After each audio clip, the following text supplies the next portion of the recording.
Hello friends, welcome to the success Kendra. Friends देखिए, आज इस सेशन में हम लोग 70 बीपीएससी पीटी 2024 यानी कि 70वीं बीपीएससी पीटी 2024 के लिए बिहार स्पेशल के एक बेहद महत्वपूर्ण टॉपिक को हम लोग डिस्कस करने वाले हैं। देखिए, आज इस सेशन में हम लोग 70 बीपीएससी पीटी 2024 के लिए बिहार एंशिएंट हिस्ट्री यानी कि बिहार का जो प्राचीन इतिहास से संबंधित जितने भी महत्वपूर्ण प्रश्न हैं उन सभी प्रश्नों को इस सेशन में हम डिस्कस करने वाले हैं। और देखिए, प्रागैतिहासिक काल से लेकर के गुप्तोत्तर काल तक में जितने भी महत्वपूर्ण प्रश्न बिहार स्पेशल के हैं, बिहार के प्राचीन इतिहास से संबंधित हैं, उनको यहाँ पर हम डिस्कस करने वाले हैं।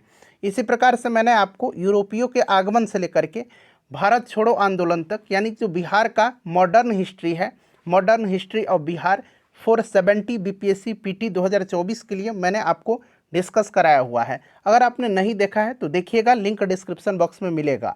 जो लोग पहली बार चैनल पर विजिट कर रहे हैं फ्रेंड्स, चैनल को सब्सक्राइब कर लीजिए और जो बगल में बेल आइकन है, घंटी का निशान है, उसको ज़रूर दबा लीजिएगा ताकि जब भी 70 बीपीएससी 2024 से रिलेटेड कोई भी इंपॉर्टेंट वीडियो अपलोड किया जाए तो उसका नोटिफिकेशन सबसे पहले आपके पास पहुंच जाए।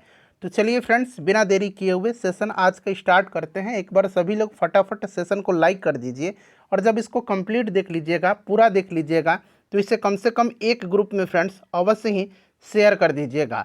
तो चलिए अब हम लोग स्टार्ट करते हैं आज का सेशन। देखिए फ्रेंड्स, जैसे मैंने आपको बताया कि इस वीडियो में हम लोग बिहार के प्राचीन इतिहास को एक ही वीडियो में कवर कर लेंगे। बिहार के प्राचीन इतिहास का यह मास्टर वीडियो है और देखिए, इस वीडियो में हम लोग प्रागैतिहासिक काल से लेकर के गुप्तोत्तर काल के 200 से अधिक इंपॉर्टेंट प्रश्नों की इस वीडियो में कवर करेंगे। और देखिए, आज का जो हमारा टॉपिक रहेगा प्राचीन बिहार के इतिहास का, इसमें पूरा चैप्टर में कवर करवा दूंगा, जैसे कि प्रागैतिहासिक काल, उत्तर वैदिक काल, बौद्ध धर्म, जैन धर्म, महाजनपद, मगध साम्राज्य, मौर्य वंश, मौर्योत्तर काल, गुप्त काल और गुप्तोत्तर काल। तो सभी इंपॉर्टेंट प्रश्नों को हम लोग चैप्टर वाइज कवर करेंगे। चलिए शुरू करते हैं आज का सेशन। पहले प्लीज़ वीडियो को लाइक कर दीजिएगा। पहला प्रश्न है कि बिहार के लिए ऋग्वेद में किस शब्द का प्रयोग किया गया है। तो देखिए फ्रेंड्स, ऋग्वेद में बिहार के लिए कीकट एवं अथर्ववेद में व्रात्य शब्द का इस्तेमाल किया गया है। तो देखिए, ऋग्वेद में बिहार के लिए किस शब्द का प्रयोग किया गया है, तो कीकट इसका राइट आंसर हो जाएगा। और अथर्ववेद में व्रात्य शब्द का इस्तेमाल किया गया है। चलिए दूसरा प्रश्न करेंगे कि प्राचीन बिहार के संबंध में जानकारी के स्रोत हैं। तो देखिए, बिहार का इतिहास बहुत ही समृद्ध और प्राचीन है और बिहार के इतिहास के अध्ययन के लिए पुरातात्विक, साहित्यिक, यात्रा वृत्तांत और अन्य स्रोत उपलब्ध हैं। तो यहाँ पर देखिए, पुरातात्विक स्रोत, साहित्य, यात्रा वृत्तांत, इनमें से सभी इसका राइट आंसर हो जाएगा। तीसरा प्रश्न है कि मध्यपाषाण काल के अवशेष बिहार के किस जिले से प्राप्त हुए हैं। बताइए इसका राइट आंसर क्या हो जाएगा। तो देखिए फ्रेंड्स, अगर हम बात करें तो मध्यपाषाण काल के अवशेष जो हैं बिहार में मुख्यतः मुंगेर जिले से प्राप्त हुए हैं। राइट आंसर इसका ऑप्शन नंबर सी हो जाएगा, मुंगेर से। नेक्स्ट क्वेश्चन कर लेंगे कि बिहार में नवपाषाण कालीन हड्डी निर्मित उपकरण प्राप्त हुए हैं। तो देखिए, बिहार में नवपाषाण कालीन हड्डी निर्मित उपकरण जो हैं यह मुख्यतः सारण के चिरांद, पटना के मनेर, चेचर जो कि वैशाली में है, सेनुआर, इनसे प्राप्त हुए हैं। तो देखिए, चिरांद, मनेर, चेचर और सेनुआर, तो एक से अधिक इसका राइट आंसर हो जाएगा। चलिए नेक्स्ट क्वेश्चन कर लेंगे। नेक्स्ट क्वेश्चन हमारा कि बिहार में कृषि तथा पशुओं को पालतू बनाने का कार्य आरंभ हुआ था। तो देखिए, ये जो आरंभ हुआ था ये हुआ था ताम्रपाषाण काल में। ऑप्शन नंबर इसका सी जो होगा राइट आंसर हो जाएगा। देखिए, मनुष्य ने छोटे छोटे पत्थरों के औजारों के साथ साथ धातुओं के औजारों और पशुओं को पालतू बनाने का कार्य प्रारंभ किया और इस युग को ताम्रपाषाण युग कहते हैं। चलिए अगला हमारा चैप्टर है, देखिए बिल्कुल जैसे मैंने बताया कि चैप्टर वाइज हम लोग कवर करेंगे। अगला हमारा चैप्टर है वैदिक एवं महाजनपद काल। तो देखिए, पहला प्रश्न है कि बिहार में आर्यों का आगमन हुआ था। बिहार में आर्यों का जो आगमन हुआ था, बताइए इसका राइट आंसर क्या हो जाएगा। तो फ्रेंड्स, यह हुआ था उत्तर वैदिक काल में। उत्तर वैदिक काल में जो है आर्यों का आगमन हुआ था बिहार में। Option number A right answer हो जाएगा। और इस काल के अंतर्गत सर्वप्रथम शतपथ ब्राह्मण में, याद रखेंगे किस में, तो शतपथ ब्राह्मण में जो है वर्तमान बिहार के भौगोलिक क्षेत्र का वर्णन मिलता है। नेक्स्ट क्वेश्चन कर लेंगे। दूसरा प्रश्न है कि वर्तमान बिहार के भौगोलिक क्षेत्र का सर्वप्रथम वर्णन कहाँ मिलता है। तो अभी मैंने आपको बताया कहाँ मिलता है, तो शतपथ ब्राह्मण में। अगला प्रश्न हमारा है कि वराह पुराण में, यहाँ पर देखिएगा वराह पुराण में किस प्रदेश को अपवित्र प्रदेश कहा गया है। तो देखिए वराह पुराण में जो है कीकट को एक अपवित्र प्रदेश कहा गया है। तो राइट आंसर इसका कीकट हो जाएगा, ऑप्शन नंबर बी हो जाएगा करेक्ट आंसर। देखिए option A, option B, option C और यहाँ पर ऑप्शन डी दिया गया है। चलिए नेक्स्ट क्वेश्चन कर लेंगे चौथा प्रश्न। चौथा प्रश्न है कि सदा नीरा नदी की पहचान बिहार की किस नदी से की गई है। सदा नीरा नदी की पहचान बिहार की गंडक नदी से की गई है। राइट आंसर इसका ऑप्शन डी हो जाएगा गंडक नदी। ठीक है, चलिए अगला प्रश्न है कि किस ग्रंथ में राजगीर, गया एवं पुनपुन को पवित्र क्षेत्र कहा गया है। तो देखिए ये कहा गया है वायु पुराण में। वायु पुराण में राजगीर, गया, पुनपुन आदि को पवित्र क्षेत्र कहा गया है। तो राइट आंसर इसका ऑप्शन नंबर ए हो जाएगा वायु पुराण में। अगला प्रश्न है कि किस ग्रंथ में गया क्षेत्र को असुरों का राज्य कहा गया है। असुरों का राज्य किस ग्रंथ में कहा गया है बताइए गया क्षेत्र को। तो यह भी वायु पुराण में कहा गया है। ऑप्शन नंबर इसका बी जो होगा करेक्ट आंसर हो जाएगा। अगला प्रश्न हमारा कि बिहार का कौन सा राज्य उत्तर वैदिक काल का एक महत्वपूर्ण राज्य था बताइए। तो देखिए फ्रेंड्स विदेह राज्य जो है इसका उल्लेख सर्वप्रथम यजुर्वेद में मिलता है। किस में मिलता है? यजुर्वेद में। और यह उत्तर वैदिक काल में बिहार का एक महत्वपूर्ण राज्य था। तो राइट आंसर इसका ऑप्शन नंबर डी हो जाएगा विदेह। नेक्स्ट क्वेश्चन है कि विदेह राज्य का उल्लेख सर्वप्रथम कहाँ मिलता है। तो अभी मैंने आपको बताया यजुर्वेद में मिलता है। कहाँ पर? यजुर्वेद में। ऑप्शन नंबर इसका ये राइट आंसर हो जाएगा, इसको यजुर्वेद बना लीजिए। चलिए नेक्स्ट क्वेश्चन है कि 6ठी शताब्दी ईसा पूर्व में भारत में 16 महाजनपदों में से कितने महाजनपद वर्तमान बिहार में स्थित थे। कितने महाजनपद? तो फ्रेंड्स यह 3 महाजनपद। कौन कौन से? तो मगध, यहाँ मैं लिखता हूँ मगध, अंग और वज्जी, ये 3 महाजनपद थे। ठीक है, जो बिहार में स्थित थे। मगध की राजधानी गिरिब्रज या राजगिरी ये आपको पता होगा। अंग की राजधानी चंपा और वज्जी की राजधानी वैशाली थी। क्लियर, याद रखिएगा।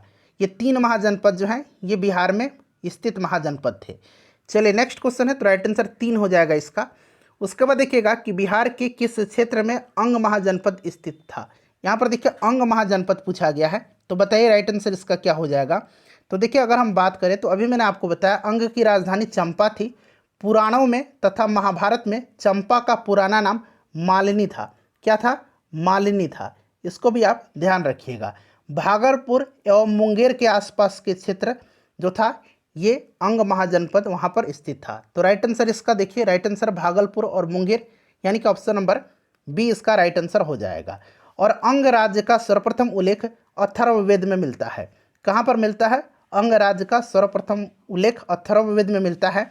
और अंग सबसे पूर्वी महाजनपद था। इन सबको ध्यान रखना आपको। और बिंबिसार ने अंग जनपद को मगध साम्राज्य में मिला लिया था। किसने? बिंबिसार ने। चलिए उसके बाद नेक्स्ट क्वेश्चन है कि अंग महाजनपद की राजधानी, तो मैंने अभी आपको बताया चंपा हो जाएगा इसका राइट आंसर। उसके बाद देखिए अंग राज्य का सर्वप्रथम उल्लेख किस वेद में मिलता है। तो ये भी मैंने अभी बताया है कि इसका सर्वप्रथम उल्लेख अथर्ववेद में मिलता है। ऑप्शन नंबर सी हो जाएगा राइट आंसर। नेक्स्ट क्वेश्चन कर लेंगे कि प्राचीन भारत के 16 महाजनपदों में से एक था। बताइए इसका करेक्ट आंसर क्या हो जाएगा। तो यह अंग था। ठीक है, अंग था और ये चंपा इसकी राजधानी थी। तो महाजनपद अंग था। चलिए नेक्स्ट क्वेश्चन कर लेंगे कि मगध की प्रथम राजधानी कौन सी थी। तो प्रथम राजधानी जो थी यह गिरिब्रज या राजगिरी, ऑप्शन नंबर सी हो जाएगा राइट आंसर। ठीक है, चलिए नेक्स्ट क्वेश्चन करेंगे कि बिहार के किन क्षेत्रों में मगध महाजनपद स्थित था। मगध महाजनपद बताइए राइट आंसर इसका क्या हो जाएगा। तो देखिए मगध महाजनपद जो था ये आधुनिक पटना और गया जिले के प्राचीन मगध में सम्मिलित थे। ठीक है, तो यहाँ पर देखिएगा राइट आंसर इसका क्या हो जाएगा। राइट आंसर इसका हो जाएगा गया और पटना। ऑप्शन नंबर ए इसका करेक्ट आंसर हो जाएगा। मगध का सर्वप्रथम उल्लेख अथर्ववेद में मिलता है। इसको भी ध्यान रखिएगा, इसका भी सर्वप्रथम उल्लेख अथर्ववेद में ही मिलता है। चलिए, और चंपा नदी मगध तथा अंग महाजनपद को पृथक करती है। कौन सी नदी? तो चंपा नदी। चंपा नदी जो है यह मगध तथा अंग महाजनपद को अलग करती थी, ध्यान रखिएगा। चलो उसके बाद देखिए मगध का सर्वप्रथम उल्लेख कहाँ मिलता है। तो फ्रेंड्स यह अथर्ववेद में मिलता है। अभी मैंने आपको बताया राइट आंसर इसका अथर्ववेद हो जाएगा। उसके बाद देखिए मगध तथा अंग महाजनपद को कौन सी नदी पृथक करती थी। तो यह चंपा नदी, ऑप्शन नंबर डी इसका राइट आंसर हो जाएगा। उसके बाद देखिए नेक्स्ट क्वेश्चन है कि ईसा पूर्व 6ठी सदी में विश्व की प्रथम गणतंत्रात्मक व्यवस्था कहाँ थी? तो बताइए राइट आंसर इसका क्या हो जाएगा। तो देखिए वज्जी संघ का लिच्छवी गणराज्य इतिहास में ज्ञात प्रथम गणतंत्र राज्य था। तो इसका राइट आंसर क्या हो जाएगा? राइट आंसर देखिए ऑप्शन नंबर इसका सी हो जाएगा, वैशाली। ठीक है, वैशाली। क्लियर। वज्जी संघ की राजधानी वैशाली थी, याद रखना है। और वज्जी संघ का लिच्छवी गणराज्य इतिहास में ज्ञात प्रथम गणतंत्र था। क्लियर। चलिए आगे बढ़ेंगे कि वज्जी महाजनपद कितने कुलों का संघ था? तो फ्रेंड्स यह जो था टोटल 8 कुलों का संघ था। ये 8 कुल कौन कौन से थे? तो एक वज्जी था, दूसरा लिच्छवी था, तीसरा ज्ञात्रिक था। तीसरा कौन था? ज्ञात्रिक था, याद रखेंगे इसको। उसके बाद विदेह था, पांचवा उग्र था, फिर भोग, कुरु और इक्ष्वाकु। ठीक है, चलिए ऑप्शन नंबर ए हो जाएगा इसका राइट आंसर। उसके बाद देखिए कौटिल्य ने किस राज्य का उल्लेख राज शब्दोपजीवी संघ के रूप में किया है? तो कौटिल्य ने लिच्छवी राज्य का उल्लेख जो है राज शब्दोपजीवी संघ के रूप में किया है। तो राइट आंसर इसका क्या हो जाएगा? राइट आंसर इसका लिच्छवी हो जाएगा। चलिए उसके बाद देखिएगा कि वैशाली की नगर बधू का खिताब किसे दिया गया था? तो फ्रेंड्स यह दिया गया था किसको? तो यह प्रसिद्ध नर्तकी आम्रपाली को दिया गया था। आम्रपाली राइट आंसर हो जाएगा, आम्रपाली को दिया गया था। उसके बाद देखिएगा कि लिच्छवी राजवंश का प्रथम शासक कौन था? यहाँ पर पूछा गया है कि लिच्छवी राजवंश का प्रथम शासक। तो देखिए लिच्छवी राजवंश का जो प्रथम शासक था वो कौन था? तो राइट आंसर इसका क्या हो जाएगा? राइट आंसर इसका नम, यहाँ पर देखिए नम नेदिष्ट था, नम नेदिष्ट था। ठीक है, ध्यान रखिएगा। और वैशाली राजवंश का यह प्रथम शासक था। ठीक है, और अंतिम शासक पूछेगा तो यह सूती, अंतिम शासक जो था सूती था, या फिर एक और नाम था प्रमाति। ठीक है, याद रखेंगे इसको। चलिए नेक्स्ट क्वेश्चन कर लेंगे। अगला प्रश्न हमारा देखिए नेक्स्ट क्वेश्चन है कि विदेह वंश की स्थापना किसने किया था? विदेह वंश की स्थापना किसने किया था? तो विदेह वंश की स्थापना जो है यह किसने किया था? तो निमि विदेह ने किया था। किसने किया था? विदेह वंश की स्थापना इक्ष्वाकु के पुत्र निमि विदेह के द्वारा की गई थी। ऑप्शन नंबर बी इसका राइट आंसर हो जाएगा। देखिए किस शासक ने मिथिला की स्थापना किया था? मिथिला की स्थापना जो है किस शासक ने किया था? बताइए राइट आंसर इसका क्या हो जाएगा? तो ये किया था किसने? तो देखिए राइट आंसर इसका हो जाएगा मिथि जनक विदेह ने। किसने किया था? मिथि जनक विदेह ने किया था। ठीक है, चलिए मिथि जनक विदेह ने मिथिला की स्थापना किया था। नेक्स्ट क्वेश्चन है हमारा क्वेश्चन नंबर 25। देखिए क्वेश्चन नंबर 25 कह रहा है कि विदेह वंश की किस शासक की पुत्री सीता का विवाह मर्यादा पुरुषोत्तम श्री राम से हुआ था? बताइए राइट आंसर इसका क्या हो जाएगा? तो विदेह वंश के 25वें शासक सिरध्वज जनक की पुत्री सीता का विवाह मर्यादा पुरुषोत्तम श्री राम से हुआ था। तो सिरध्वज जनक इसका राइट आंसर हो जाएगा। क्लियर। चलिए आगे बढ़ेंगे कि विदेह वंश का अंतिम शासक कौन था? विदेह वंश का अंतिम शासक जो था ये कौन था? तो करल जनक था। करल जनक इसका राइट आंसर हो जाएगा। चलिए अगला चैप्टर है हमारा मगध साम्राज्य। मगध साम्राज्य से संबंधित हम लोग सभी इंपॉर्टेंट क्वेश्चंस को अब कवर करेंगे। देखिए मगध का सर्वप्रथम वर्णन किस वेद में मिलता है? बताइए राइट आंसर इसका क्या हो जाएगा? मगध का सर्वप्रथम वर्णन जो है किस वेद में मिलता है? तो देखिए राइट आंसर जो होगा इसका मगध का सर्वप्रथम वर्णन अथर्ववेद में मिलता है। कहाँ पर मिलता है? तो अथर्ववेद में जो है मगध का सर्वप्रथम वर्णन मिलता है। इसके बाद अगर हम बात करें तो देखिए मगध का उल्लेख अथर्ववेद में तो किया ही गया है, दीपवंश में। ठीक है, दीपवंश, महावंश तथा पुराणों में भी हुआ है। राइट आंसर इसका ऑप्शन नंबर देखिए सी हो जाएगा, अथर्ववेद। ठीक है, चलिए आगे बढ़ेंगे, नेक्स्ट क्वेश्चन कर लेंगे अब। देखिए अगला क्वेश्चन है हमारा दूसरा नंबर प्रश्न कि मगध की राजधानी राजगृह थी, कितनी पहाड़ियों से यह घिरी थी? तो यह 5 पहाड़ियों से घिरी थी। याद रखना है कितनी पहाड़ियों से? 5 पहाड़ियों से यह घिरी थी। ठीक है, चलिए नेक्स्ट क्वेश्चन कर लेंगे। अगला प्रश्न है हमारा कि बृहदर्त वंश का अंतिम शासक कौन था? अच्छा, बृहदर्त वंश की स्थापना किसने किया था? तो इसकी स्थापना जो है किसने किया था? बृहद्रथ ने किया था। बृहद्रथ ने ही किया था। और यहाँ पर अंतिम शासक पूछा गया है तो राइट आंसर इसका क्या हो जाएगा? रिपुंजय था। रिपुंजय इस वंश का आखिरी शासक था। ठीक है, चलिए नेक्स्ट क्वेश्चन कर लेंगे कि मगध साम्राज्य के किस वंश को पितृहंता वंश के रूप में जाना जाता है। पितृहंता वंश के रूप में जाना जाता है।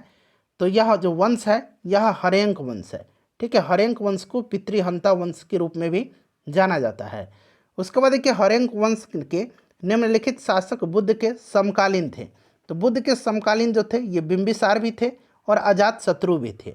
तो ऑप्शन नंबर देखिए इसका राइट आंसर सी हो जाएगा, ए और बी दोनों। अगला प्रश्न है कि जैन साहित्य में हर्यक वंश के किस शासक को श्रेणिक कहा गया है। किस शासक को श्रेणिक कहा गया है, बताइए करेक्ट आंसर इसका क्या हो जाएगा। तो देखिए यह जो कहा गया है श्रेणिक, यह कहा गया है किसको, तो यह कहा गया है बिंबिसार को। बिंबिसार को, ठीक है, बिंबिसार को सेनीय नाम से भी संबोधित किया जाता था, सेनीय के नाम से। ठीक है, सेनीय के नाम से भी संबोधित किया जाता था। बिंबिसार प्रथम शासक था जिसने अस्थाई सेना रखी थी। ठीक है, इन सब को आप ध्यान रखेंगे। चलिए उसके बाद देखिए निम्नलिखित में से किसके साथ बिंबिसार ने विवाह किया था।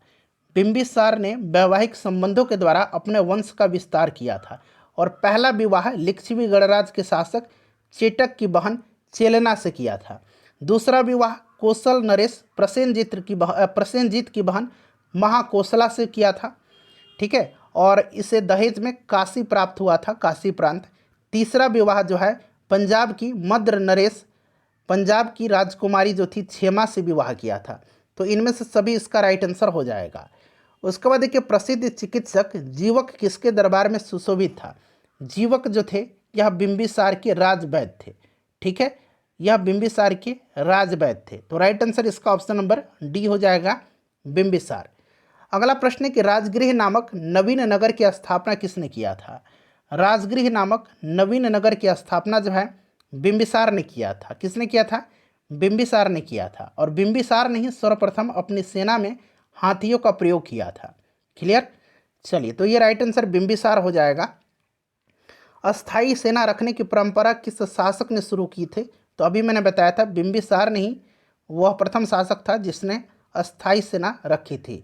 अस्थाई सेना रखी थी बिंबिसार ने, और इसको सैनीय कहा जाता था। ठीक है, सैनीय याद रखेंगे। क्लियर, चलिए उसके बाद देखिए किस शासक को कुणिक के नाम से जाना जाता था। तो कुणिक के नाम से किसको जाना जाता था, बताइए राइट आंसर।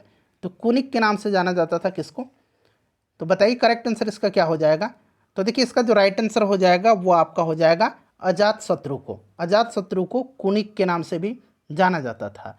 क्लियर, चलिए नेक्स्ट क्वेश्चन कर लेंगे। और देखिए अजात शत्रु ने महाशिला कंटक एवं रथमुसल जैसे नवीन शास्त्रों का प्रयोग किया था, यह पूछा जाता है। अजात शत्रु ने लिच्छवी गणराज्य की राजधानी वैशाली को जीत करके मगध साम्राज्य का हिस्सा बना लिया था। इन सब को ध्यान रखना आपको। और इसी के काल में जो है अजात शत्रु के काल में परिनिर्वाण प्राप्त हुआ था गौतम बुद्ध को। क्लियर, चलिए आगे पढ़ेंगे, पूरी डिटेल में सब कुछ मिलता जाएगा आपको। मगध साम्राज्य का वास्तविक संस्थापक कौन था। मगध साम्राज्य का वास्तविक संस्थापक पूछा गया है, तो यह बिंबिसार था। हर्यंक वंश की स्थापना इसने किया था। उसके बाद देखिएगा कि प्राचीन भारत का विख्यात राजनीतिज्ञ वासकर किसके दरबार के मंत्री पद पर सुशोभित था। वर्षाकर भी कहा जाता है। तो यह अजात शत्रु के, ठीक है, अजात शत्रु के राइट आंसर हो जाएगा। ठीक है, याद रखेंगे। चलिए नेक्स्ट क्वेश्चन कर लेंगे कि कौशल नरेश प्रसेनजीत की पुत्री वजीरा का विवाह किसके साथ हुआ था। तो प्रसेनजीत की पुत्री वजीरा का विवाह जो है अजात शत्रु ने कौशल नरेश प्रसेनजीत को पराजित करके उनकी पुत्री वजीरा से विवाह किया था। तो ये आपका हो जाएगा राइट आंसर। बताइए राइट आंसर इसका अजात शत्रु हो जाएगा। नेक्स्ट क्वेश्चन है कि प्रथम बौद्ध संगीति का आयोजन किसके शासनकाल में हुआ था। तो महापरिनिर्वाण जब गौतम बुद्ध को प्राप्त हुआ उसके बाद पहला बौद्ध संगीति का आयोजन अजात शत्रु के शासनकाल में हुआ था, राजगृह में। ठीक है, चलिए दूसरा हुआ था कालाशोक के समय में, तीसरा अशोक के, और चौथा कनिष्क के समय में। देखिए प्रथम मगध साम्राज्य का उत्कर्ष किस शताब्दी में हुआ था। मगध साम्राज्य का उत्कर्ष जो है किस शताब्दी में हुआ था। तो फ्रेंड्स यह हुआ था ईसा पूर्व 6ठी शताब्दी में। उसके बाद देखिए अगला प्रश्न है, नेक्स्ट क्वेश्चन है हमारा कि निम्नलिखित में से किस राजा ने पाटलिपुत्र को बसाया था। तो पाटलिपुत्र को बसाया किसने था। तो फ्रेंड्स यह उदयन ने। उदयन राइट आंसर हो जाएगा, ऑप्शन नंबर डी इसका करेक्ट आंसर हो जाएगा। ठीक है, उदयन को बौद्ध ग्रंथों में पितृहंता और जैन ग्रंथों में पितृभक्त कहा गया है। ठीक है, बौद्ध ग्रंथ में इसको पितृहंता कहा गया है और जैन ग्रंथों में इसको पितृभक्त कहा गया है। चलिए नेक्स्ट क्वेश्चन कर लेंगे कि अजातशत्रु के शासनकाल में उदयन कहाँ का राज्यपाल था। तो उदयन जो था ये चंपा का राज्यपाल था, चंपा इसका राइट आंसर हो जाएगा। नेक्स्ट क्वेश्चन है कि हर्यंक वंश का अंतिम शासक कौन था। तो हर्यंक वंश का जो अंतिम शासक था ये कौन था। तो फ्रेंड्स यह नागदशक था, नागदशक था अंतिम शासक। ठीक है, हर्यंक वंश का अंतिम शासक था नागदशक। इसको उसका अमात्य शिशुनाग ने पदच्युत करके मगध की गद्दी पर अधिकार कर लिया और शिशुनाग नामक एक नए वंश की नींव रखा था। तो नागदशक इसका राइट आंसर हो जाएगा। शिशुनाग वंश का संस्थापक तो अभी मैंने आपको बताया शिशुनाग ही होगा राइट आंसर। चलिए नेक्स्ट क्वेश्चन कर लेंगे कि द्वितीय बौद्ध संगति का आयोजन किसके शासनकाल में हुआ था। तो यह शिशुनाग वंश का जो शासक था कालाशोक, इसी के समय में हुआ था वैशाली में। ठीक है, याद रखिएगा कहाँ पर, वैशाली में, ध्यान रखना आपको। ठीक है, चलिए नेक्स्ट क्वेश्चन कर लेंगे नंद वंश का संस्थापक कौन था। तो नंद वंश का संस्थापक जो था ये था महापद्म नंद। कौन था, महापद्म नंद था। तो इसका right answer option number B हो जाएगा। अगला प्रश्न है कि मगध के किस शासक को कल्ली का अंश, परशुराम अवतार, क्षत्रियों का नाशक, सर्वक्षरांतक, छत्रांतक, एकराट कहा गया है। तो देखिए इतना सारा नाम से इसको पुकारा गया है और यह शासक जो है यह कौन सा शासक है बताइए, राइट आंसर इसका क्या हो जाएगा। तो देखिए महापद्म नंद को सर्वक्षत्रांतक यानी कि क्षत्रियों का नाश करने वाला, ठीक है, परशुराम का अवतार, कली का अंश, एकराट कहा गया है। राइट आंसर इसका ऑप्शन नंबर ए हो जाएगा, महापद्म नंद। अगला प्रश्न है कि निम्नलिखित में से मगध का कौन सा शासक सिकंदर महान का समकालीन था। तो राइट आंसर इसका हो जाएगा कौन, तो यह आपका धनानंद था। ऑप्शन नंबर बी हो जाएगा करेक्ट आंसर, धनानंद। ठीक है, चलिए अगला प्रश्न कर लेंगे कि ग्रीक यूनानी लेखकों ने किसे अग्रमीज कहा है। अग्रमीज जो कहा है यह किसको कहा है। तो फ्रेंड्स यह कहा है धनानंद को। ठीक है, चलिए अब अगला हमारा चैप्टर है मौर्य वंश और मौर्य वंश से संबंधित अब सभी प्रश्नों को हम लोग कवर करेंगे। चलिए शुरू करते हैं। पहला प्रश्न पढ़िए कि नंद वंश के पश्चात मगध पर किस वंश ने शासन किया था। बताइए इसका करेक्ट आंसर क्या हो जाएगा।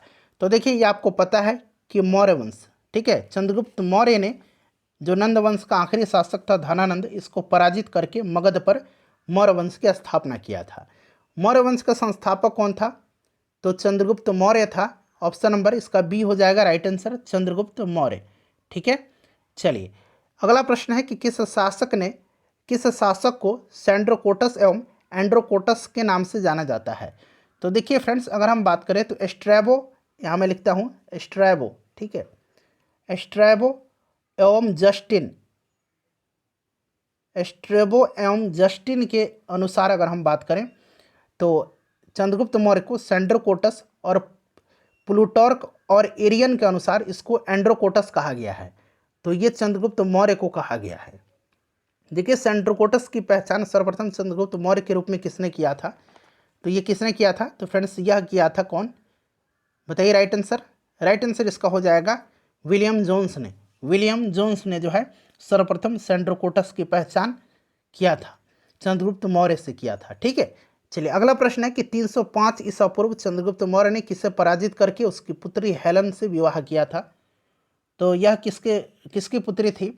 तो फ्रेंड्स यह जो थी सेल्यूकस निकेटर की पुत्री थी। सेल्यूकस निकेटर इसका राइट आंसर हो जाएगा। अगला प्रश्न है कि मेगास्थनीज की पुस्तक का नाम। तो ये आपको याद होगा इंडिका, राइट आंसर हो जाएगा। ठीक है, अच्छा ये मुद्रा राक्षस के लेखक कौन है जरा आप कमेंट करके बताइए। ठीक है, चलिए अर्थशास्त्र के लेखक कौन है। तो यह चाणक्य हैं। ऑप्शन नंबर बी हो जाएगा राइट आंसर इसका। ठीक है फ्रेंड्स, चलिए वह स्रोत जिसमें पाटलिपुत्र के प्रशासन का वर्णन उपलब्ध है वह कौन सा है। तो यह जो है फ्रेंड्स यह मेगास्थनीज का इंडिका है। ठीक है, ऑप्शन नंबर इसका सी हो जाएगा करेक्ट आंसर। ध्यान रखेंगे मेगास्थनीज ने इंडिका की रचना की और इसमें पाटलिपुत्र के प्रशासन का वर्णन है। चलिए नेक्स्ट क्वेश्चन करेंगे कि किस मौर्य शासक के दरबार में आजीवक भविष्यवक्ता पिंगल वत्स रहता था। बताइए राइट आंसर इसका क्या हो जाएगा। तो देखिए राइट आंसर इसका हो जाएगा बिंदुसार के दरबार में। किसके दरबार में, बिंदुसार के। चंद्रगुप्त मौर्य के बाद बिंदुसार शासक बनता है मौर्य वंश का। तो इसी के दरबार में जो है आजीवक भविष्यवक्ता पिंगल वत्स रहता था। क्लियर। चलिए, और बिंदुसार जो था यह आजीवक संप्रदाय का अनुयायी था, ध्यान रखिएगा। बिंदुसार को अमित्रघात, भद्रसेन, सिंहसेन आदि कहा गया है। और इसके दरबार में सीरिया के शासक एंटियोकस का राजदूत डायमेकस आया था। ठीक है, चलिए आगे बढ़ेंगे। नेक्स्ट क्वेश्चन कर लेंगे कि किस मौर्य शासक को अमित्रघात, भद्रसेन, सिंहसेन कहा गया है? तो यह बिंदुसार को कहा गया है।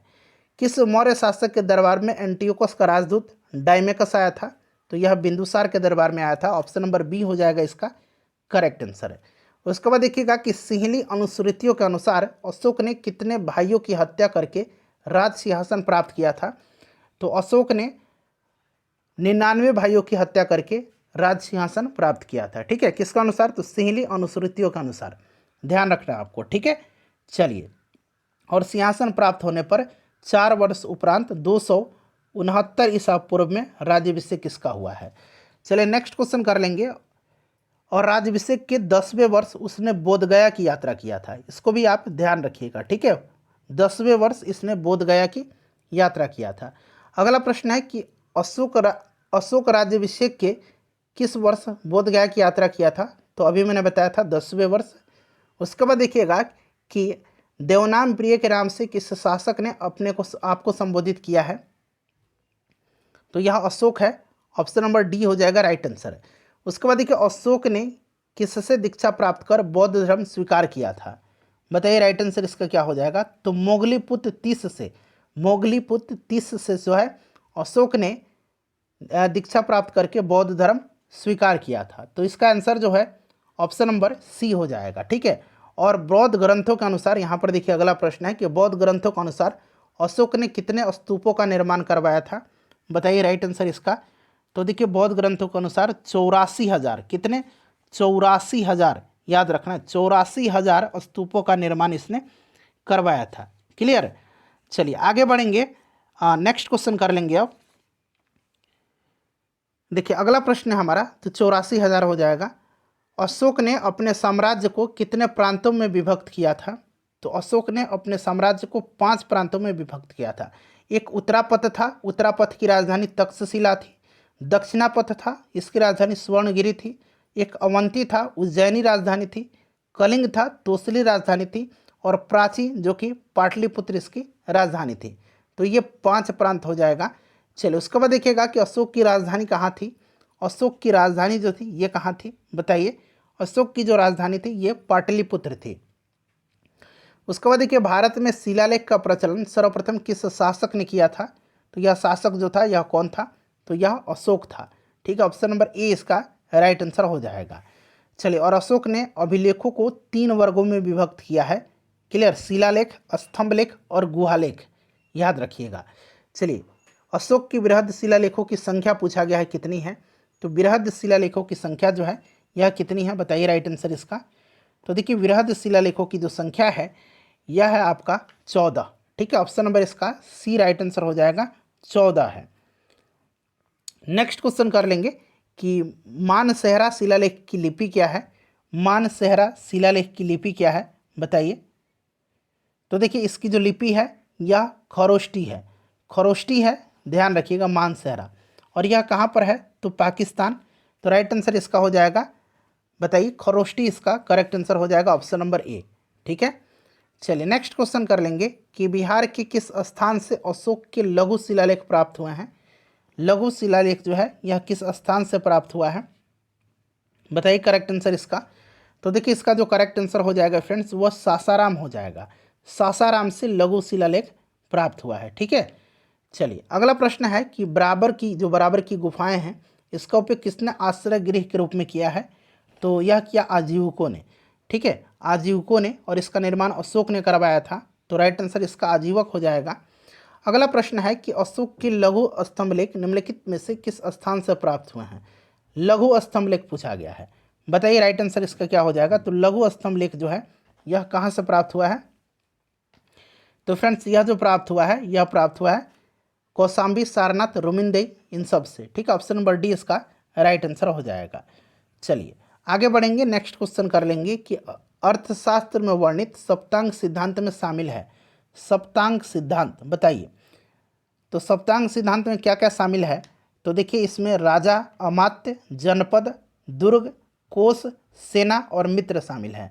तो यहाँ पर देखिए उपरोक्त सभी इसका राइट आंसर हो जाएगा। ठीक है, 7 इसमें शामिल है, राजा, अमात्य, जनपद, दुर्ग, कोष, सेना और मित्र।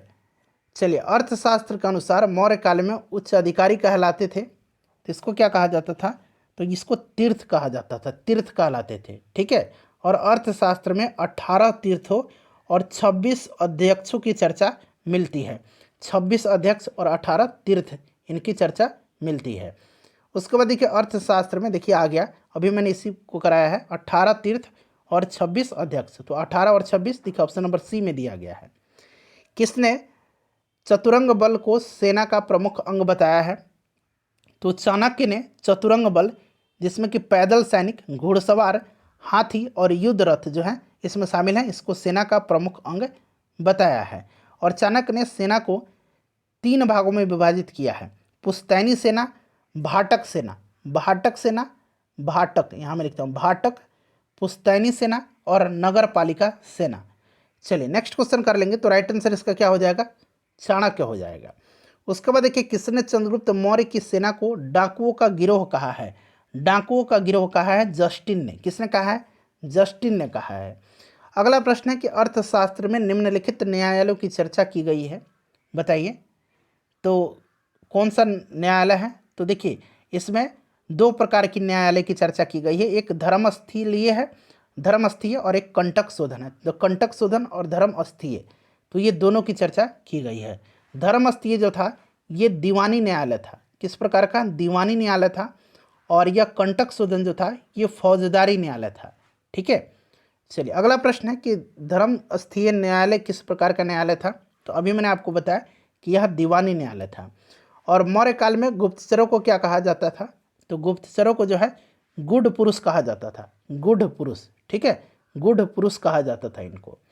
चलिए नेक्स्ट क्वेश्चन है कि अर्थशास्त्र में कितने प्रकार के दासों की चर्चा की गई है, तो 9 प्रकार की दासों की चर्चा की गई है, 9 प्रकार के दासों की चर्चा इसमें की गई है।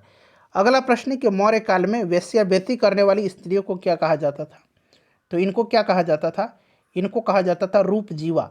क्या कहा जाता था, रूप जीवा कहा जाता था। ऑप्शन नंबर बी हो जाएगा राइट आंसर, रूप जीवा कहा जाता था। संभ्रांत घर की स्त्रियों को चाणक्य ने कहा है, तो चाणक्य ने इनको क्या कहा है, इनको कहा है अनिष्कासिनी। क्या कहा है, अनिष्कासिनी कहा है। ऑप्शन नंबर बी हो जाएगा इसका राइट आंसर। ठीक है, चलिए अगला प्रश्न है कि मौर्य काल में भूमि कर उपज का कितना भाग होता था, बताइए राइट आंसर। तो ये भूमि कर जो होता था उपज का 1/6 भाग होता था। नेक्स्ट क्वेश्चन है हमारा, नेक्स्ट क्वेश्चन है कि मौर्य काल में उद्योग धंधों की संस्थाओं को कहा जाता था, तो इनको क्या कहा जाता था, बताइए। तो फ्रेंड्स इनको जो कहा जाता था, इनको कहा जाता था श्रेणी। ठीक है, option number A right answer इसका हो जाएगा, इनको श्रेणी कहा जाता था। अगला प्रश्न है हमारा कि अशोक के किस अभिलेख का विषय आर्थिक था, तो यह जो अभिलेख है यह आपसे पूछा गया है, तो इसका करेक्ट आंसर हो जाएगा रोमिंदेई अभिलेख। ठीक है, भारत का मुक्तिदाता, तो भारत का मुक्तिदाता जो है यह चंद्रगुप्त मौर्य को कहा जाता है। यूनानियों से मुक्ति दिलाने के कारण चंद्रगुप्त मौर्य को भारत का मुक्तिदाता कहा जाता है। उसके बाद देखिएगा तीसरा बौद्ध संगति का आयोजन किसके शासनकाल में हुआ था, तो अशोक के शासनकाल में पाटलिपुत्र में हुआ था। क्लियर, चलिए नेक्स्ट क्वेश्चन कर लेंगे। अगला प्रश्न है हमारा, देखिए कि अशोक के निम्नलिखित अभिलेखों को रानी का अभिलेख कहा जाता है, तो रानी का अभिलेख जो है यह कहा जाता है किसको, यह कहा जाता है प्रयाग अभिलेख और कौशाम्बी अभिलेख, दोनों को कहा जाता है। तो ऑप्शन नंबर सी इसका राइट आंसर हो जाएगा। ठीक है, चलिए अगला चैप्टर है हमारा मौर्योत्तर काल। ठीक है, देखिए पहला प्रश्न है कि मौर्य वंश के पश्चात मगध पर किस वंश का शासन हुआ, तो मौर्य वंश का जो आखिरी शासक था कौन, बृहद्रथ। इसकी हत्या किसने किया, तो पुष्यमित्र शुंग ने किया, और मगध पर शुंग वंश की स्थापना किया। तो राइट आंसर शुंग वंश हो जाएगा इसका। ठीक है, ध्यान रखना आपको। चलिए अगला प्रश्न है कि शुंग वंश का संस्थापक, तो यह पुष्यमित्र शुंग था। इसने ब्राह्मण साम्राज्य की स्थापना किया था शुंग वंश की। शुंग वंश को ब्राह्मण साम्राज्य भी कहा जाता था। पतंजलि पुष्यमित्र शुंग के दरबार में रहते थे, और पतंजलि की जो थे यह पुष्यमित्र सिंह के लिए 2 अश्वमेध यज्ञ करवाए थे। कितने, 2। और पुष्यमित्र शुंग ने सेनानी की उपाधि धारण किया था। अगला प्रश्न है कि 185 ईसा पूर्व में पाटलिपुत्र पर यवन डेमेट्रियस का आक्रमण किस वंश के शासनकाल में हुआ है? तो यह हुआ है किसके शासनकाल में? बताइए राइट आंसर इसका। तो यह शुंग काल में हुआ है, शुंग काल में। राइट आंसर इसका शुंग हो जाएगा। चलिए उसके बाद देखिएगा कि मगध का प्रथम ब्राह्मण वंश था, तो यह ब्राह्मण वंश शुंग वंश था। कौन था? शुंग वंश था, ध्यान रखिएगा। यानी कि ऑप्शन नंबर इसका बी हो जाएगा राइट आंसर। उसके बाद देखिए पुष्यमित्र शुंग द्वारा आयोजित अश्वमेध यज्ञ के पुरोहित कौन थे? तो अभी मैंने बताया था कि 2 अश्वमेध यज्ञ इसने करवाया था, और इसमें पुरोहित जो थे ये कौन थे? तो पतंजलि थे। Right answer option number A हो जाएगा, पतंजलि थे। ठीक है, चलिए आगे बढ़ेंगे। नेक्स्ट क्वेश्चन कर लेंगे कि मौर्योत्तर काल में किसने सेनानी की उपाधि जो है धारण की थी? तो यह पुष्यमित्र शुंग ने किया था। क्लियर, याद रखना। और पुष्यमित्र शुंग ने अशोक द्वारा निर्मित 84,000 स्तूपों को नष्ट करवा दिया था। और देखिए ये जो शुंग काल था इसको वैदिक पुनर्जागरण काल कहा गया है, और इसी काल में मनुस्मृति की रचना की गई है। ठीक है, याद रखना है। और देखिए गार्गी संहिता के अनुसार पुष्यमित्र शुंग के शासनकाल में यवनों ने पाटलिपुत्र पर आक्रमण किया था, गार्गी संहिता के अनुसार, याद रखना है। उसके बाद देखिए किस वंश के शासनकाल में मनुस्मृति की रचना हुई? तो यह शुंग हो जाएगा, ऑप्शन नंबर डी। उसके बाद देखिए कालिदास द्वारा रचित जो नाटक है मालविकाग्निमित्रम, किस शुंग शासक की चर्चा की गई है? तो फ्रेंड्स इसमें जो है याद रखना, इसमें किसकी चर्चा की गई है? अग्निमित्र की। अग्निमित्र हो जाएगा इसका राइट आंसर। ठीक है, अग्निमित्र की इसमें चर्चा की गई है। उसके बाद देखिए नेक्स्ट क्वेश्चन है कि यूनानी राजदूत हेलियोडोरस किस काल में आया था? तो हेलियोडोरस जो आया था यह शुंग शासक भागभद्र के दरबार में आया था, शुंग शासक भागभद्र के दरबार में आया था। तो यहाँ पर देखिए शुंग काल दिया गया है। उसके बाद देखिए शुंग वंश का अंतिम शासक कौन था? शुंग वंश का अंतिम शासक जो था यह कौन था? बताइए राइट आंसर। तो शुंग वंश का जो अंतिम शासक था यह कौन था? यह था आपका देवभूति। देवभूति था, इसकी हत्या वासुदेव ने कर दिया और मगध पर कण्व वंश की स्थापना किया था। ठीक है, चलिए आगे बढ़ेंगे। नेक्स्ट क्वेश्चन कर लेंगे कि कण्व वंश का संस्थापक कौन था? तो वासुदेव। अभी मैंने आपको बताया वासुदेव राइट आंसर हो जाएगा। कण्व वंश की सत्ता समाप्त की, तो कण्व वंश की सत्ता समाप्त किसने किया था? तो राइट आंसर इसका हो जाएगा आपका आंध्र सातवाहनों ने, आंध्र सातवाहनों ने। ठीक है, चलिए सुशर्मा जो आखिरी शासक था इसका, इसको आंध्र सातवाहनों ने अपदस्थ कर दिया।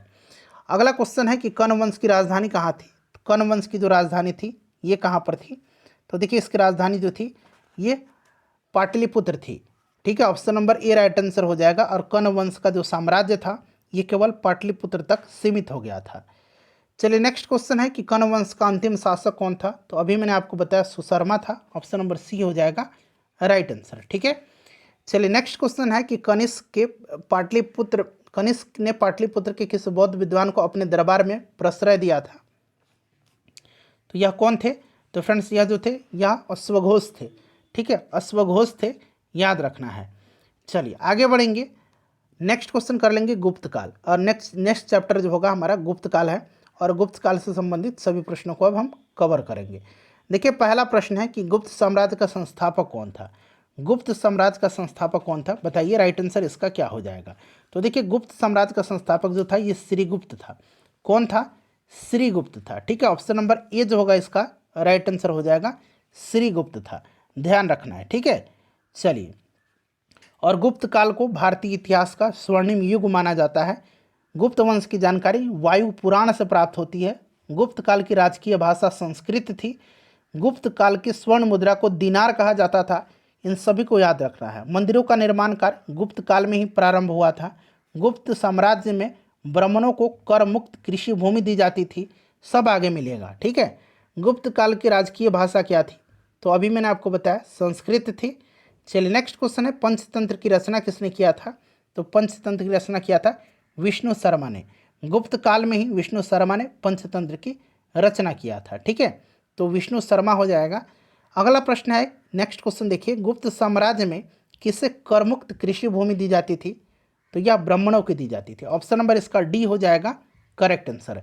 गुप्त काल भू राजस्व दर क्या थी गुप्त काल में?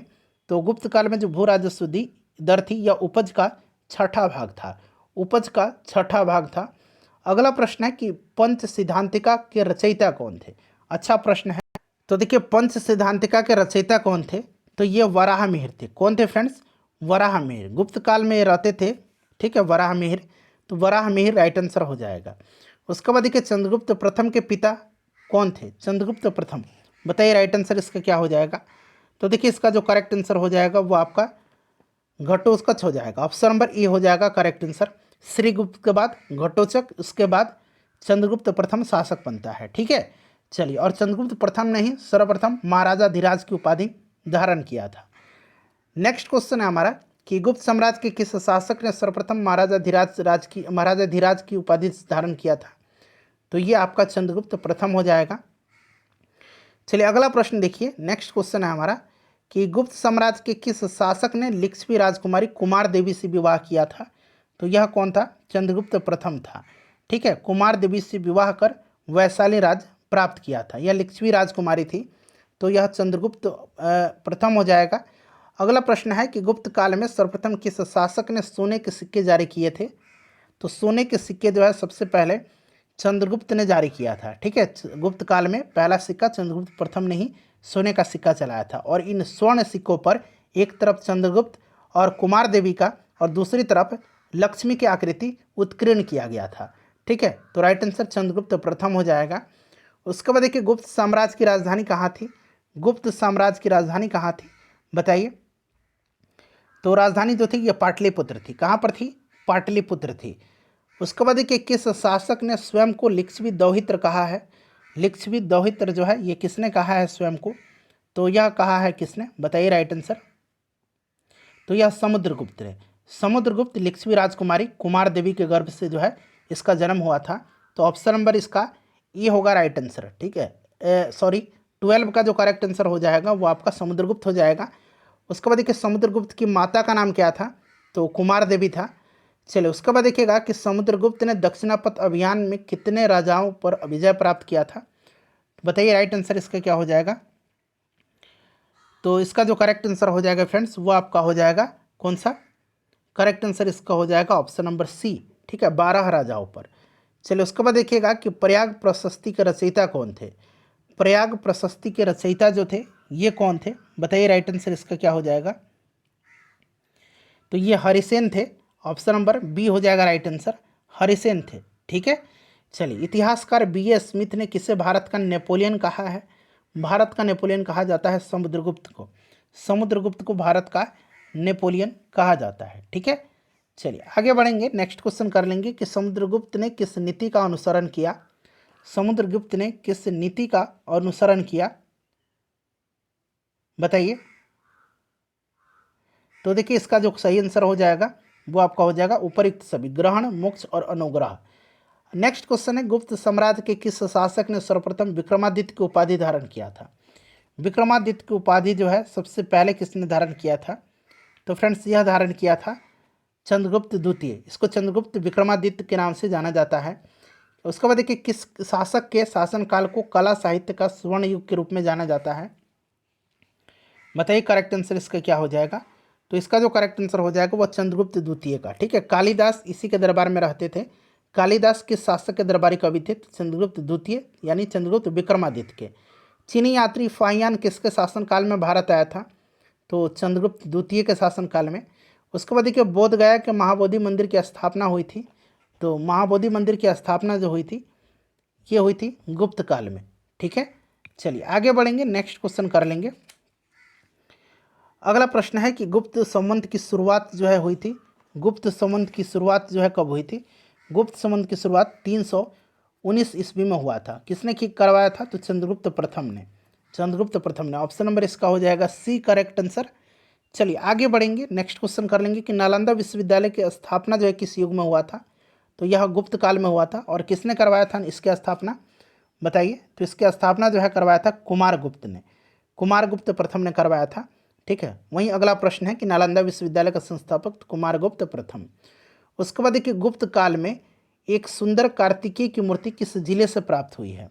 बताइए किस जिले से प्राप्त हुई है। तो फ्रेंड्स यह प्राप्त हुई है शाहाबाद से, ठीक है। चलिए आगे बढ़ेंगे। नेक्स्ट क्वेश्चन कर लेंगे। शाहाबाद से प्राप्त हुई है। आपको ध्यान। उसके बाद देखिएगा कि बिहार के सुल्तानगंज से निकली 7 फीट ऊंची एक पीतल की मूर्ति प्राप्त हुई है। तो यह प्राप्त हुई है किसकी? तो बुद्ध की। ठीक है, ऑप्शन नंबर बी हो जाएगा राइट आंसर। ठीक है, चलिए आगे बढ़ेंगे। 28 नंबर क्वेश्चन कर लेंगे कि नालंदा विश्वविद्यालय किसके लिए प्रसिद्ध था? तो यह बौद्ध दर्शन के लिए, बौद्ध दर्शन के लिए, पाली अनुसंधान के लिए यह फेमस था। आर्यभट्ट का संबंध किस नगर से था? तो ये प्रश्न ऑलरेडी मैंने आपको पहले भी कई बार कराया हुआ है, पाटलिपुत्र राइट आंसर हो जाएगा। ठीक है, चलिए नेक्स्ट क्वेश्चन कर लेंगे। अब हमारा जो अगला चैप्टर है यह बौद्ध धर्म है। ठीक है फ्रेंड्स, अब बौद्ध धर्म से संबंधित सभी प्रश्नों को इस वीडियो में हम कवर करेंगे। बौद्ध धर्म के संस्थापक कौन थे, यह पूछा गया है। बताइए राइट आंसर क्या हो जाएगा बौद्ध धर्म के संस्थापक?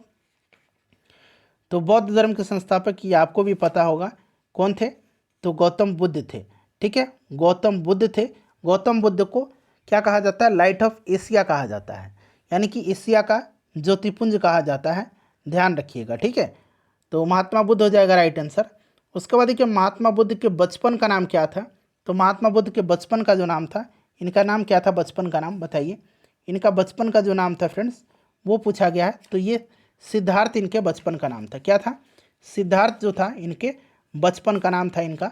तो राइट आंसर देखिए ऑप्शन नंबर बी हो जाएगा सिद्धार्थ। उसके बाद देखिए गौतम बुद्ध में बौद्ध धर्म में बुद्ध के गृह त्याग की घटना को क्या कहा जाता है?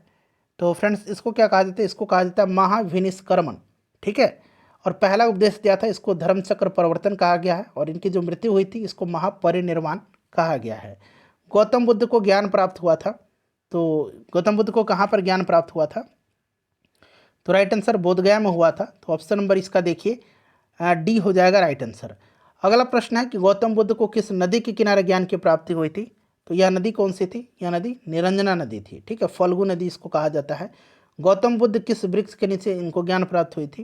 तो इनको पीपल वृक्ष के नीचे। ठीक है, चलिए, और उसको बोधि वृक्ष कहा जाता है। अब बुद्ध का प्रथम उपदेश बौद्ध परंपरा में किस नाम से जाना जाता है? तो अभी मैंने आपको बताया ये धर्मचक्र परिवर्तन है, और पहला उपदेश इन्होंने सारनाथ में दिया है। ठीक है, कहाँ पर दिया है? सारनाथ में दिया है, याद रखिएगा। चलिए आगे बढ़ेंगे, नेक्स्ट क्वेश्चन कर लेंगे कि महात्मा बुद्ध ने पाटलिपुत्र के विनाश के लिए निम्नलिखित कारकों को जिम्मेदार माना है। तो इन्होंने जो जिम्मेदार माना है ये अग्नि, आंतरिक कलह और बाढ़, इन सब को माना है। उसके बाद देखिए बौद्ध धर्म के त्रिरत्न हैं। बौद्ध धर्म के त्रिरत्न जो हैं ये कौन कौन से हैं? तो बौद्ध धर्म के त्रिरत्न जो हैं बताइए कौन कौन से हैं? तो बुद्ध, धर्म और संघ। ठीक है, चलिए, तो ऑप्शन डी हो जाएगा उपयुक्त सभी। बौद्ध धर्म विश्वास करता है, बौद्ध धर्म जो है ये विश्वास करता है पुनर्जन्म में, पुनर्जन्म में विश्वास करता है। ऑप्शन नंबर सी हो जाएगा राइट आंसर, पुनर्जन्म में। ठीक है, चलिए नेक्स्ट क्वेश्चन कर लेंगे पुनर्जन्म में। अगला प्रश्न है हमारा कि बौद्ध संघ के नियमों का वर्णन है। तो नियमों का जो वर्णन है यह किस में है, किस पीटक में है? तो फ्रेंड्स यह है विनय पीटक में। किस में है? विनय पीटक में है। ऑप्शन नंबर बी हो जाएगा राइट आंसर, विनय पीटक में। अच्छा, 3 पीटक है, सुत्त पीटक, विनय पीटक और अभिधम्म पीटक। सुत्त पीटक में बुद्ध के धार्मिक उपदेशों का संग्रह है, विनय पीटक में बौद्ध संघ के नियमों का वर्णन है, और अभिधम्म पीटक में बौद्ध दर्शन की चर्चा है, याद रखना आपको। उसके बाद देखिए बौद्ध दर्शन की चर्चा की गई है, तो दर्शन की चर्चा अभिधम्म पीटक में की गई है। बुद्ध के धार्मिक उपदेशों का संग्रह किस में है? तो यह सुत्त पीटक में है, अभी मैंने आपको ये सब बताया है। उसके बाद देखिएगा कि महाकाव्य बुद्ध चरित्र के रचयिता कौन है? बुद्ध चरित्र के रचयिता जो हैं यह कौन? तो बुद्ध चरित्र और सौंदरानंद। ठीक है, यहाँ मैं लिखता हूँ सौंदरानंद, इसकी रचना जो है किया है किसने? तो इसकी रचना किया है अश्वघोष ने। इस दोनों का रचना, बुद्ध चरित्र और सौंदरानंद की रचना अश्वघोष ने किया है। ऑप्शन नंबर डी हो जाएगा राइट आंसर इसका। ठीक है, चलिए आगे बढ़ेंगे कि महात्मा बुद्ध की मृत्यु किस स्थल पर हुई है? तो ये आपको भी पता है, कुशीनगर में, कुशीनीरा में इनकी मृत्यु हुई। ठीक है, चलिए नेक्स्ट क्वेश्चन कर लेंगे। अगला प्रश्न है कि प्रथम बौद्ध संगति का आयोजन कहाँ पर किया गया? तो यह राजगिरी में किया गया था, अजातशत्रु के समय में। अगला प्रश्न है दूसरा बौद्ध संगति, तो ये किया गया था वैशाली में कालाशोक के समय में। तीसरा पाटलिपुत्र में किया गया था अशोक के समय में। चौथा कुंडलवन कश्मीर में किया गया था कनिष्क के समय में। महात्मा बुद्ध की मृत्यु को किस नाम से जाना जाता है? तो इसको महापरिनिर्वाण के नाम से, मैंने आपको बताया महापरिनिर्वाण। उसके बाद देखिएगा कि महात्मा बुद्ध के गृह त्याग से संबंधित बौद्ध धर्म का प्रतीक चिन्ह। अच्छा, प्रतीक चिन्ह भी आप याद रखेंगे, ठीक है, ये भी पूछा जाता है। तो गृह त्याग यहाँ पर दिया गया है, तो गृह त्याग का जो है ये घोड़ा है, ठीक है। पीपल वृक्ष जो है यहाँ पर देखिए, जिसको कि बोधि वृक्ष कहा जाता है, ये ज्ञान प्राप्ति का प्रतीक है। स्तूप जो है ये मृत्यु का है। कमल जो है, कमल और सांड इनकी जन्म का प्रतीक है, ठीक है। तो इन सबको ध्यान रखिएगा, क्लियर, सभी मैंने बता दिया था। और निर्वाण का जो है वो पद चिन्ह है, निर्वाण का पद चिन्ह है, ठीक है। चलिए अगला प्रश्न है कि महात्मा बुद्ध की माता का नाम। तो इनकी माता का जो नाम था क्या था, बताइए। तो देखिए इनकी माता का जो नाम था ये महामाया था, ठीक है। और देखिए इनका पालन पोषण इनकी मौसी प्रजापति गौतमी ने किया था। चलिए नेक्स्ट चैप्टर है हमारा जैन धर्म। अब जैन धर्म से संबंधित सभी प्रश्नों को कवर कर लेंगे। देखिए जैन धर्म के संस्थापक कौन थे, जैन धर्म के संस्थापक कौन थे, तो ये आपको पता होगा कि जैन धर्म के संस्थापक जो थे ये कौन थे, तो ऋषभ देव थे। Option number A right answer हो जाएगा। जैन धर्म में टोटल 24 तीर्थंकर हुए हैं। पहले तीर्थंकर ऋषभ देव और 24वें तीर्थंकर महावीर स्वामी थे, ठीक है, याद रखना है आपको। चलिए आगे बढ़ेंगे, नेक्स्ट क्वेश्चन करेंगे कि महावीर स्वामी का जन्म जो है पहले जान लीजिए कहाँ पर हुआ था। तो इनका जन्म जो है याद रखना है आपका 540 ईसा पूर्व में हुआ था। कहाँ पर, तो वैशाली के कुंडग्राम में हुआ था, ठीक है, याद रखना आपको, ये भी पूछा जा सकता है। 540 ईसा पूर्व में। बचपन का नाम इनका वर्धमान था, पिता का नाम सिद्धार्थ था, माता का नाम जो था त्रिशला था, पत्नी का नाम यशोदा था, ठीक है, पुत्री का नाम प्रियदर्शिनी था, ठीक है, अनुजा प्रियदर्शिनी। तो यहाँ पर पूछा गया पिता का नाम, तो पिता का नाम इनका क्या था, पिता का नाम इनका सिद्धार्थ था। उसके बाद देखिए लिच्छवी शासक चेटक की बहन त्रिशला किसकी माता थी, तो इनकी माता का नाम त्रिशला था, राइट आंसर महावीर स्वामी का। उसके बाद देखिए श्रीमद् भगवत में किस जैन तीर्थंकर का उल्लेख मिलता है, श्रीमद् भगवत में किस जैन तीर्थंकर का उल्लेख मिलता है, बताइए इसका राइट आंसर क्या होगा। तो देखिए इसका जो करेक्ट आंसर हो जाएगा ये ऋषभ देव का, किसका, ऋषभ देव का मिलता है। ऑप्शन नंबर डी होगा राइट आंसर, ठीक है। चलिए नेक्स्ट क्वेश्चन कर लेंगे कि जैन धर्म के 23वें तीर्थंकर कौन थे, जैन धर्म के 23वें तीर्थंकर जो थे ये कौन थे, तो राइट आंसर क्या होगा बताइए। 23वें तीर्थंकर जो थे ये थे पार्श्वनाथ, ठीक है, पार्श्वनाथ 23वें तीर्थंकर थे। कौन थे, पार्श्वनाथ, याद रखिएगा। राइट आंसर देखिए ऑप्शन नंबर सी हो जाएगा, पार्श्वनाथ। चलिए अगला प्रश्न कर लेंगे, नेक्स्ट क्वेश्चन है हमारा कि जैन धर्म के वास्तविक संस्थापक और 24वें एवं अंतिम तीर्थंकर महावीर का जन्म कहाँ हुआ था, तो कुंडग्राम में हुआ था। देखिए option number A right answer हो जाएगा। अगला प्रश्न है कि जैन धर्म के 12वें तीर्थंकर वसुपूज्य की जन्म स्थली, तो 12वें तीर्थंकर वसुपूज्य का जन्म स्थली चंपापुरी भागलपुर के निकट में हुआ था। तो यहाँ पर देखिए राइट आंसर इसका देखिए ऑप्शन नंबर क्या हो जाएगा, ऑप्शन नंबर बताइए करेक्ट आंसर। तो देखिए राइट आंसर जो होगा इसका ऑप्शन नंबर डी हो जाएगा। यहाँ पर देखिए चंपा दिया गया है, ठीक है, चंपापुरी। चलिए अगला प्रश्न कर लेंगे भागलपुर के निकट। अच्छा, जैन धर्म के जो 19वें तीर्थंकर थे, 19वें तीर्थंकर मल्लीनाथ, इनका नाम क्या था, मल्लीनाथ था। यहाँ मैं लिख देता हूँ, थोड़ा सा ध्यान दीजिएगा, एक मिनट, मल्लीनाथ। और जो 21वें तीर्थंकर थे जिनका नाम नेमीनाथ था, नेमीनाथ, ठीक है, नेमीनाथ। तो 19वें और 21वें तीर्थंकर जो थे इनका जन्म कहाँ पर हुआ था, तो मिथिला क्षेत्र में हुआ था, ध्यान रखना आपको इसको भी, ठीक है। चलिए उसके बाद देखिएगा कि प्रथम जैन संगति का आयोजन हुआ था, तो फ्रेंड्स यह हुआ था कहाँ पर, तो राइट आंसर इसका हो जाएगा पाटलिपुत्र में हुआ था, स्थूलभद्र की अध्यक्षता में। और उस समय शासक कौन था, तो ये भी आपको याद रखना है, आप कमेंट करके बताइएगा, ठीक है। और जैन संगति पहला हुआ था कहाँ पर, पाटलिपुत्र में। दूसरा वल्लभी गुजरात में हुआ था, तो ये पाटलिपुत्र हो जाएगा इसका राइट आंसर। उसके बाद देखिए प्रथम जैन संगति के अध्यक्ष कौन थे, तो अभी मैंने बताया स्थूलभद्र थे। उसके बाद देखिएगा प्रथम जैन संगति का आयोजन किसके शासनकाल में हुआ था। देखिए आ गया प्रश्न, किसके शासनकाल में हुआ था, तो फ्रेंड्स यह जो हुआ था यह हुआ था चंद्रगुप्त मौर्य के शासनकाल में। महावीर स्वामी के समकालीन शासक कौन थे, ये पूछा गया है, तो ये कौन थे, तो अजातशत्रु, बिंबिसार, चंड प्रघोत, ये सब थे। ऑप्शन नंबर डी हो जाएगा। जैन धर्म में 5वां महाव्रत को किसने जोड़ा, 5वां महाव्रत जो है किसने जोड़ा। देखिए पहले जो था ये 5वां महाव्रत जान लीजिए, अहिंसा, सत्य, अपरिग्रह, अस्तेय और ब्रह्मचर्य, 5 महाव्रत हैं, आपको याद रखना है। और 5वां जोड़ा था महावीर ने, ठीक है, ऑप्शन नंबर इसका सी हो जाएगा राइट आंसर। 5 महाव्रत हैं और 5वां महाव्रत जो था ये ब्रह्मचर्य है, और ब्रह्मचर्य को जोड़ा है किसने? महावीर स्वामी ने जोड़ा है। अहिंसा, सत्य, अपरिग्रह, अस्तेय, अस्तेय यहाँ मैं लिख देता हूँ, अस्तेय और ब्रह्मचर्य, ये 5 महाव्रत हैं। और ब्रह्मचर्य जो था इसको किसने जोड़ा है? ब्रह्मचर्य को जोड़ा है वर्धमान महावीर ने। और जैन धर्म के त्रिरत्न सम्यक दर्शन, सम्यक ज्ञान और सम्यक आचरण है। चलिए उसके बाद देखिएगा कि गुप्तोत्तर काल से संबंधित सभी प्रश्नों को अब हम कवर कर लेंगे। देखिए चलिए पहला प्रश्न पढ़ेंगे। पहला प्रश्न कि पाल वंश का संस्थापक कौन था? तो ये आपको भी पता होगा, गोपाल था। ठीक है। उदंतपुरी महाविहार एवं विश्वविद्यालय का संस्थापक कौन था? तो इसकी स्थापना पाल वंश का जो संस्थापक था गोपाल, इसी ने करवाया था। ऑप्शन नंबर डी हो जाएगा राइट आंसर। विक्रमशिला का संस्थापक कौन था? तो ये धर्मपाल था। नेक्स्ट क्वेश्चन है कि आधुनिक बिहार के किस जिले में विक्रमशिला विश्वविद्यालय स्थित है? तो फ्रेंड्स यह जो है भागलपुर में है। नेक्स्ट क्वेश्चन है कि बिहार के मुंगेर जिले को अपनी राजधानी बनाने वाला शासक जो कौन था? तो यह शासक था कौन? देवपाल था। अगला प्रश्न कि किस काल में कांसे की मूर्तियों की निर्माण की एक उन्नत शैली का विकास हुआ था? बताइए। तो विठपाल जो थे, आपको याद होगा कल ही वाले वीडियो में मैंने कराया था, विठपाल और धीमन ये जो थे पालकालीन कांस्य मूर्ति कलाकार थे। ठीक है, तो ये आपका पाल काल हो जाएगा, ऑप्शन नंबर सी हो जाएगा, ऑप्शन नंबर ए हो जाएगा।